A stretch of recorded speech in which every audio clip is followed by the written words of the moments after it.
आज की भागदौड़ भरी जिंदगी में कई बार ऐसा महसूस होता है ना कि हम एक ऐसी ट्रेन में बैठे हैं जो बहुत तेज चल रही है, पर हमें पता नहीं कि वो जा कहाँ रही है। सही बात है। सब कुछ है, फोन में हजारों कॉन्टैक्ट्स हैं, कैलेंडर भरा हुआ है, लेकिन फिर भी एक अजीब सा खालीपन है, एक थकावट है। और वो थकावट काम से नहीं आती। नहीं, बिल्कुल नहीं। शायद वो खुद से ही दूर हो जाने से आती है। और ये सिर्फ एक पर्सनल फीलिंग नहीं है, मुझे लगता है ये एक तरह की कलेक्टिव एग्जॉस्शन है जो आज समाज में बहुत आम हो गई है। हाँ, हम कनेक्टेड तो हैं, पर शायद खुद से ही हमारा कनेक्शन टूट गया है। बिल्कुल। इसीलिए आज हम एक बहुत ही गहरी और काव्यात्मक रचना पे बात करने वाले हैं। इसका शीर्षक है the path back to your true self. लेकिन हम सिर्फ इसका समरी नहीं देंगे। हमारा मकसद है इसकी एक तरह से भावनात्मक ऑटोप्सी करना। भावनात्मक ऑटोप्सी, अच्छा कहा। हाँ, ये समझना कि ये शब्द आज इतने रेलेवेंट क्यों हैं, ये हमारे दिमाग और आदतों के बारे में क्या बताते हैं, और क्या इसके दिए गए समाधान वाकई काम करते हैं। बिल्कुल, ये सिर्फ खूबसूरत शब्द नहीं है, ये आज की हसल कल्चर और मेंटल हेल्थ से जुड़ी बातचीत का एक बहुत जरूरी हिस्सा है। ये एक आईना है जिसमें हम शायद वो चेहरा देख सकते हैं जिसे हम व्यस्त रहने के शोर में भूल गए हैं। तो चलिए, माहौल बनाने के लिए मैं इसकी शुरुआती पंक्तियों से शुरू करता हूँ। जरा गौर से सुनिएगा, हो सकता है ये आपको अपनी ही कहानी लगे। कभी सोचा है तुम इतने थके हुए क्यों रहते हो जबकि ज्यादा काम भी नहीं कर रहे हो? कभी महसूस हुआ तुम हंसते हुए भी अंदर से खाली हो? सच बताओ, तुम दुनिया के सब लोगों से बात कर लेते हो, पर खुद से बात कब की थी? उफ, ये सवाल नहीं, ये तो स्कैन है। मतलब ये सीधे हमारी आत्मा को स्कैन करते हैं। हाँ, ये जो खुद से अलगाव या सेल्फ एलियनेशन की भावना है, ये आज की सबसे बड़ी अनकही महामारियों में से एक है। और ये रचना इसके मूल कारणों पर बहुत खूबसूरती से रोशनी डालती है। तो चलिए इसके पहले और शायद सबसे बड़े कारण को समझते हैं। रचना कहती है कि ये सफर तब शुरू हुआ जब हमने अपनी जिंदगी को दूसरों की मंजूरी पर टिका दिया। वैलिडेशन। हाँ, वैलिडेशन। एक लाइन है जो बहुत कुछ कह जाती है।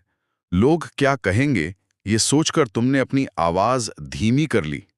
ये सिर्फ आवाज धीमी करना है या अपनी पहचान को ही मिटा देना है? ये पहचान को मिटाने की शुरुआत है।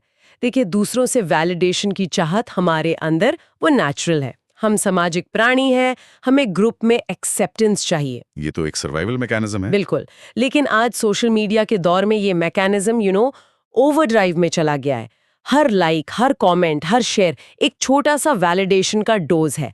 तो धीरे धीरे हम वो इंसान बनने लगते हैं जिससे ज्यादा लाइक्स मिले, न कि वो जो हम असली में हैं। एग्जैक्टली। तो मतलब हम अपनी जिंदगी का किरदार निभाने के बजाय एक ऐसा किरदार निभाने लगते हैं जिसे ऑडियंस पसंद करे। हाँ, जिसे ऑडियंस पसंद करे। और उस परफॉर्मेंस में इतनी ऊर्जा लगती है कि असली हम कहीं पीछे छूट जाता है। बिल्कुल। और यही उस थकावट की जड़ है।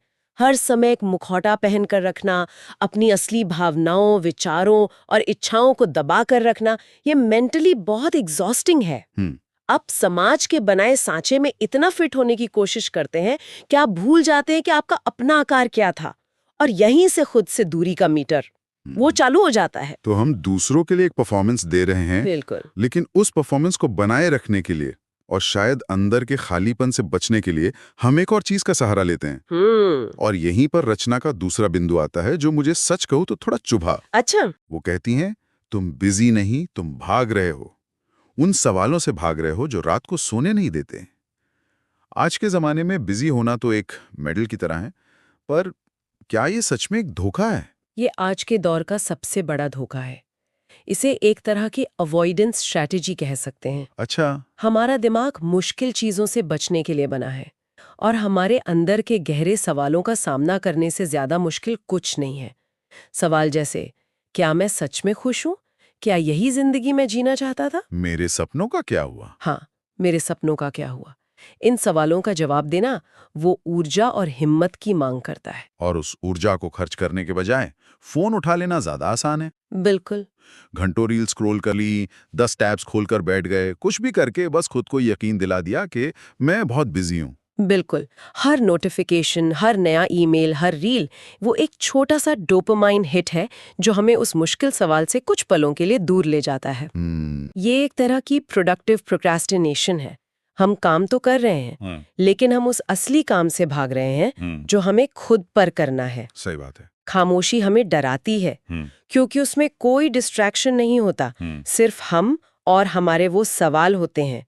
और उस खामोशी से बचने के लिए हम अपनी जिंदगी को शोर से भर देते हैं। ये खुद से भागने वाली बात बहुत दिलचस्प है। लेकिन क्या होता है जब हम भाग नहीं पाते? जब कोई पुराना दर्द, कोई अधूरी बात हमें बार बार आकर पकड़ती है। कविता इस पर भी एक बहुत गहरी बात कहती है। जो दर्द समझा नहीं जाता वो आदत बन जाता है। इसका असल में क्या मतलब है? ये सुनने में बहुत पोएटिक है, पर साइकोलॉजिकल लेवल पे यहाँ क्या हो रहा है? साइकोलॉजिकल लेवल पर ये एक बहुत ही खतरनाक प्रक्रिया है। सोचिए, भावनाएं, खासतौर पर दर्दनाक भावनाएं, वो असल में डेटा होती हैं। डेटा? हाँ, डेटा। दर्द, दुख, निराशा, ये डेटा हमें बता रहा है कि हमारी जिंदगी में कुछ ठीक नहीं है, किसी चीज पर ध्यान देने की जरूरत है। ये कार की चेक इंजन लाइट की तरह है। अच्छा। लेकिन हमें बचपन से क्या सिखाया जाता है? मजबूत बनो, रो मत, आगे बढ़ो। तो हम उस लाइट को ही बंद कर देते हैं। हम उस दर्द को महसूस करने और समझने के बजाय उसे दबा देते हैं। हम स्ट्रांग बनने की एक्टिंग करने लगते हैं। हाँ, और वो दबा हुआ दर्द कहीं जाता नहीं है, वो हमारे क्या कहते हैं सबकॉन्शियस में जाकर बैठ जाता है। इसे ऐसे समझिए जैसे आपने एक बीच बॉल को पानी के नीचे दबा कर रखा है। उसे नीचे रखने में लगातार ऊर्जा लगती है और आप कभी भी रिलैक्स नहीं हो सकते। सही बात है। और किसी दिन जब आपकी पकड़ ढीली होगी तो वो बॉल दोगुनी तेजी से सतह पर आएगी। यही दबा हुआ दर्द है। ये बाद में बेवजह के गुस्से, चिड़चिड़ेपन, एंजाइटी या एक क्रॉनिक उदासी के रूप में बाहर आता है। और क्योंकि हमें उसका सोर्स नहीं पता होता, हम उसे अपनी आदत या पर्सनैलिटी मान लेते हैं। बिल्कुल। और फिर हमें लगता है, जैसा रचना में कहा गया है, पता नहीं पहले जैसा महसूस क्यों नहीं होता, क्योंकि हम महसूस करने से ही डरने लगते हैं। बिल्कुल। दर्द को लगातार दबाने से हम इमोशनली नम हो जाते हैं। हम खुशी को भी उतनी गहराई से महसूस नहीं कर पाते, क्योंकि हमने महसूस करने वाले अपने रिसेप्टर्स ही बंद कर दिए हैं। ये खुद से अलगाव का सबसे गहरा स्तर है, जहां आप अपने ही इमोशनल सिस्टम से कट जाते हैं। ये जो सुन्न हो जाने वाली बात है, शायद इसका एक और कारण है जो हमारी अपनी कीमत से जुड़ा है। रचना कहती है कि हमने खुद को तब खोया जब तुमने अपनी वैल्यू रिजल्ट से जोड़ दी। जब जीते तो खुश, जब हारे तो बेकार। ये तो आज की पूरी हसल कल्चर का मतलब मूल मंत्र लगता है। ये शर्तिया आत्मसम्मान का एक क्लासिक उदाहरण है। शर्तिया मतलब कंडीशनल सेल्फ वर्थ। हाँ, कंडीशनल सेल्फ वर्थ। और हाँ, ये आज की हसल कल्चर का इंजन है। इसका मतलब है कि हमारा खुद के लिए सम्मान शर्तों पर आधारित है कि अगर मैं सफल हूं तो मैं मूल्यवान हूं, और अगर मैं असफल हूं तो मैं बेकार हूं। ये एक बहुत ही खतरनाक जाल है, क्योंकि जीवन में असफलता तो एक सच्चाई है। बिल्कुल। जब हमारा आत्मसम्मान हमारी उपलब्धियों पर निर्भर करता है तो वो एक स्टॉक मार्केट की तरह हो जाता है, एक दिन ऊपर दूसरे दिन नीचे।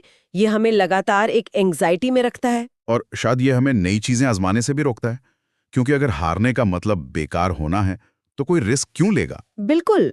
ये मानसिकता हमें असफलता के डर का गुलाम बना देती है। रचना हमें याद दिलाती है कि हमारी असली कीमत हमारे इरादे, हमारे इंटेंशन और हमारी मेहनत में है, सिर्फ परिणाम में नहीं, सिर्फ आउटकम में नहीं। ये एक बहुत बड़ा मेंटल शिफ्ट है। जब आप अपनी कीमत को कोशिश से जोड़ते हैं, ना कि नतीजे से, तो आप आजाद हो जाते हैं। आप प्रयोग करने से, असफल होने से और सीखने से नहीं डरते। तो अब तक हमने जो भी कारण देखे, दूसरों की राय का डर, खुद की सच्चाई का डर, दर्द का डर, असफलता का डर, इन सब के बाद रचना एक कड़वा सच सामने रखती है, और वो ये है कि गलती दूसरों की नहीं, हमारी अपनी है। ये मानना मुश्किल है। हाँ, इसमें एक लाइन है, तुम सबके लिए अवेलेबल रहे, बस खुद के लिए नहीं। तुमने अपनी बाउंड्रीज तोड़ दी। ये बाउंड्रीज का कॉन्सेप्ट सुनने में तो बहुत आता है, पर इसका एक ठोस रोजमर्रा की जिंदगी का उदाहरण क्या हो सकता है? इसका एक बहुत ही आम उदाहरण है। मान लीजिए आप दिन भर के थके हुए हैं और रात को 10 बजे आप बस आराम करना चाहते हैं। ठीक है। तभी एक दोस्त का फोन आता है जो बस यूं ही बात करना चाहता है। आप बुरी तरह थके हैं, लेकिन आप उसे ना नहीं कह पाते क्योंकि आपको लगता है कि उसे बुरा लगेगा। हाँ, ये होता है। आप 1 घंटे तक बेमन से बात करते हैं। उस 1 घंटे में आपने अनजाने में खुद को ये संदेश दिया कि मेरी थकान और मेरा आराम इस दोस्त की इच्छा से कम जरूरी है।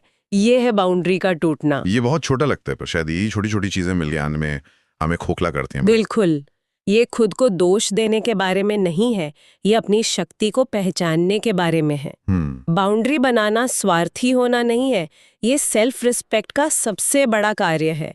ये दूसरों को ये सिखाना है कि वे आपसे कैसा व्यवहार करें। सही बात है। जब तक हम ये स्वीकार नहीं करते कि हमने खुद को प्राथमिकता नहीं दी, तब तक हम एक विक्टिम की मानसिकता में रहते हैं।